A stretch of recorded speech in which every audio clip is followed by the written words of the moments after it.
Of course, because we're talking about literature, you know, it's not like you can use a dictionary of symbols to get your way through something as complex as Shakespeare, but you can see the underlying patterns and use them, especially I think if you know the fundamental map. But anyway, so here are the more common symbolic representations. Chaos transforms itself into the Great Mother. That's the queen. It can be the evil queen or the good queen. It can be the fairy godmother, or the queen that provides the poisoned apple to Snow White, or the queen that locks the prince, what's his name? I don't remember, the prince in Sleeping Beauty in the dungeon and tries to destroy him. The queen, Tiamat, we've talked about Tiamat. The material world, material, matter, mother, right? So the material world is the mother of all things, and matter is mother. The land of the dead, dark water, unexplored territory, nature, mother nature, obviously. The night sky contrasted against the day sky. Isis, queen of the underworld. The womb, the forest, barbarian lands, anomalous occurrences, and the grave. And the great father, the king, the emperor, Apsu, and Tiamat locked together, as we discussed in the Mesopotamian creation myth. The ancestral spirits, the family, the city, explored territory, culture, the day sky, Osiris, God the Father, the village, the nation, the predictable, the monument. Stone, anything that's built in stone to last, is a representation of the Great Father. That's why there were monolithic religions spread across the northern hemisphere for thousands and thousands of years. Those people were building things and carving things in stone to make memories. That's what their monuments were for, to bring the past into the present and future on a permanent basis, and to try to instantiate something solid that everyone could stand upon. Well, sometimes solid isn't what you need. Sometimes what you need is fluid and liquid, but the solidity is there to give you something to stand on, even though it can become something arid and dry. You see in the story of Exodus, is Moses is a master of water, and the Pharaoh is the king of desert stone, roughly speaking, and the pharaonic Egypt is portrayed as a tyranny because it's nothing but dry stone, and Moses brings water to that. That's chaos. That's partly the Red Sea story, and partly Moses' ability to get water out of rocks, and when that's necessary, and part of the reason that he's found to begin with floating on water when he's an infant, which is also something that almost killed him, right? Because, well, you don't want to put your infant in a basket of rushes and put him to float on the water. So that's a brief overview of the manner in which images and stories can be used to represent the first division of this underlying reality. You know nothing. What do? You establish a center, you explore from the center, it's a domain of safety, and that's surrounded by the unknown. So, and that's what children do. We already know this. If you watch how children explore, it's more evident if you look at children who are somewhat inhibited. Because really extroverted and emotionally stable children, they'll just explore, they won't recede. But children that are sort of balanced in their emotional response, imagine you bring a 18-month-old to a new playground. A mother's standing there, she's the pillar at the center of the world. Around her is explored territory. And the reason it's explored is because the child knows how to interact with the mother. And so one thing you want to know about kids is you can have multiple caregivers for your kids. You can have a nanny, you can put them in daycare, but they do not like having their primary caregiver switched. It's like everything transforms when that happens, and it destabilizes them badly. So if you're going to have other people take care of your kids, it's better that it's the same other person. Well, obviously, I mean, they're going to form an intimate and loving relationship with them with any luck, and if that disappears, it's like a death. But it's worse than that in some sense, or the reason that the death is bad, because the child's conceptual world, their familiar world, family, their familiar world collapses. So children hate that. Now they can bond to multiple people, that's not a problem, but they do not like having their caregivers shifted, because that defines their territory. So the child is adapted to the mother's presence and has been ever since birth, if everything's gone well. So it's a place of security and stability, partly because the child knows how to act around the mother, but also partly because if the child encounters anything that he or she doesn't understand while in the presence of mother, the mother will instantly intervene to provide the knowledge necessary to encapsulate the unexpected occurrence. Okay, so the child's by the mother, and maybe he's holding on, and that gives him ventral contact. It's comforting, it produces opiates, it decreases pain, it's directly comforting. And so then the child is, maybe they're shy and they're going to take a few looks at what's around first and they're frozen, clinging to something secure, and then if nothing negative happens, they start to relax, just like a rat that's been put into a new cage. They start to relax, then they'll start to look, and that's the first manifestations of voluntary exploratory behavior. And maybe if there's other people around, they'll look and smile, and then they'll hide, right? And the smile is an invitation to play or interact, but so it's a foray out into the world. Smile, eye contact, then hide. Maybe they'll do that multiple times and get a game going. That establishes something stable going on between them and the stranger. Does the stranger know how to play? And then maybe they'll loosen up and they'll start to explore, and then they go out away from the mother and start interacting with the world until something happens that overwhelms them. Then they'll run back, get a hug, maybe have a sleep because maybe they processed enough, and then you can encourage them to go back. And so what they're doing is they have the flag planted on an unknown territory. That's mom, the flag, right? They circulate around there because it's secure. Make forays outwards where the dragons are, gather what's of interest, and if it's too much, they run back.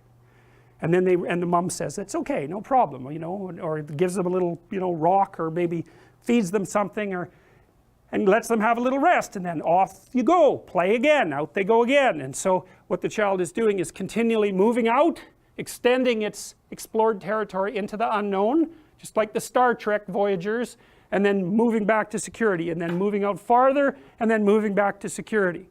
And hopefully at some point they carry with them their own security once they become competent. But once you've incorporated all the competence of your parents, you don't need to go back. Well, and even if you do, it isn't going to help. You've transcended this security, and that's what makes you an adult. Hopefully that happens. So that's why the hero archetype is the central human story. It's because that's how we learn. It's an imagistic representation of the process by which we make sense out of the world. So of course it's redemptive, because by definition that's the pattern we use to expand our competence in the world. How could it be anything other than redemptive? And it's tied in with here's how it's tied in with the idea of sacrifice. Every time you learn something, especially painfully, which really means you learned it, there's a bunch of things that you already knew that you had to let go of because they're wrong. And so there's no learning without sacrifice. And now that means is that there's no learning without the retooling of structures that you've already been using. And that's because you actually have a complete map of the world, always. But it's low resolution. It's low resolution.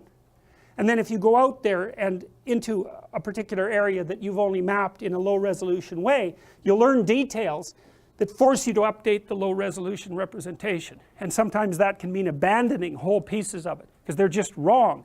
You think this is like this. You think your girlfriend is like your mother.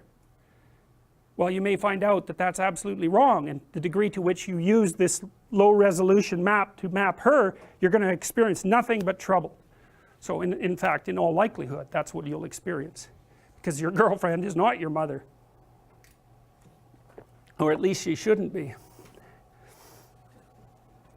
So when you go out and you encounter something new, it always means the demolition of parts of you that are still unformed and incomplete. And so there's a sacrificial element to exploration. And that's partly why people don't like to talk to people who have ideas that are different than theirs.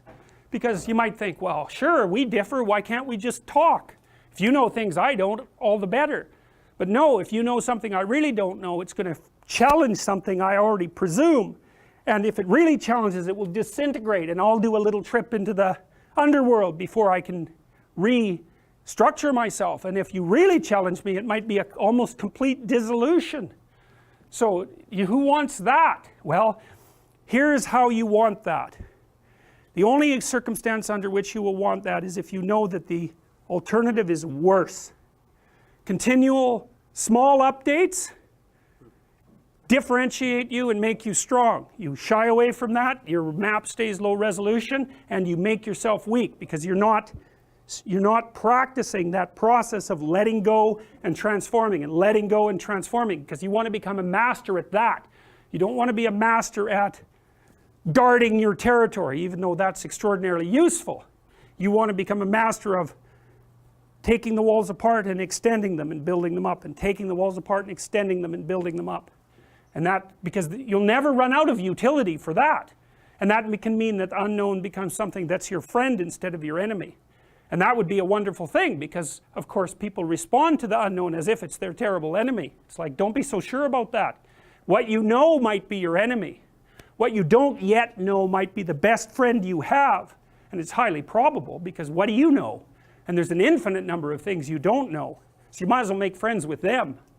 And then you also start to understand that you are precisely the thing that can move into the unknown as if it's welcoming and grow and develop as a consequence. And that makes you a much different thing than the thing that has to be terrified of everything it doesn't understand. You're just in a permanent state of existential horror under those conditions. And you're dangerous to other people too, especially if they don't agree with you. There's another way of representing it. The dragon of chaos stands for the potential that surrounds us. Inside of that, there's the unknown that you actually come into contact with, right?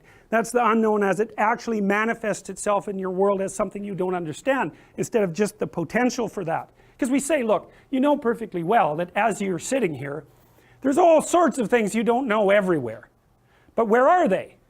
Well, they're not manifesting themselves at the moment. They're only in potential. But we could have a discussion that became argumentative. And then all of a sudden, it would be as if emissaries of that unknown had entered the space.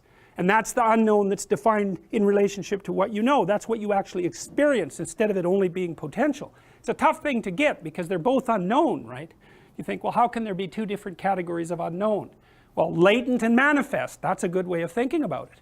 You know, in a relationship, it's going stably, but you know that sooner or later something will come up. Okay, up. From where? Why up? Well, from beneath. Well, what do you mean beneath? Well, it's from your complex. The person you're in a relationship with is complicated and complex. That's implicit in you. It's inside your conceptual structure. That's a way of looking at it. Now and then, when there's a disagreement, it will manifest itself, and you know that. You know that there's still trouble brewing ahead in a relationship, always. And that's part of what keeps them alive. There's an interesting piece of empirical work done on this a while back. So you might think, well, what does the optimal relationship look like in terms of positive and negative emotion? You might say, well, utopia, nothing but positive interactions. It's like, no. Imagine you get people to code the interactions they have with their partner during the day. You know, you sample it. You say, was that interaction positive or negative? And then what you're trying to do is predict the longevity of the relationship. Okay, so here's the data. If it falls under 5 positive interactions to 1 negative interaction, the relationship doesn't continue. Fair enough, too much negative. That's easy to understand. If it exceeds 11 positive to 1 negative, the relationship doesn't last. Why? No challenge. Right? What do you want from your partner? Bliss? No. No, you don't. You want periods of peace punctuated by a good fight. And because that means you respect them, it means you have something to offer each other, and it means that you're both growing. And so you don't want the fight to be too dramatic, because, well, then you retreat, you can't settle it. But the person that you can completely map and who only does positive things for you, it's like, A, you don't know that person. B, they're not communicating with you, nor you with them. Maybe they're just subordinating themselves to you, or you to them. And you're not growing. You want someone who can, a real relationship is a wrestling match. It's a grappling phenomena that you both emerge transformed from. And that's what people want. They don't want a pushover. Not unless there's something wrong with them. You know, a narcissistic person who never wants to be challenged will want a partner who does nothing but deliver exactly what they're told to deliver, but they will mistreat them beyond belief, and perhaps deservedly so. All right, so here's some symbolic representations. The two on the left are Jonah. Jonah and the whale. So the story of Jonah is an interesting one. I'll just go over it very briefly. There's a city, and the city is full of people who are sinful. What does that mean?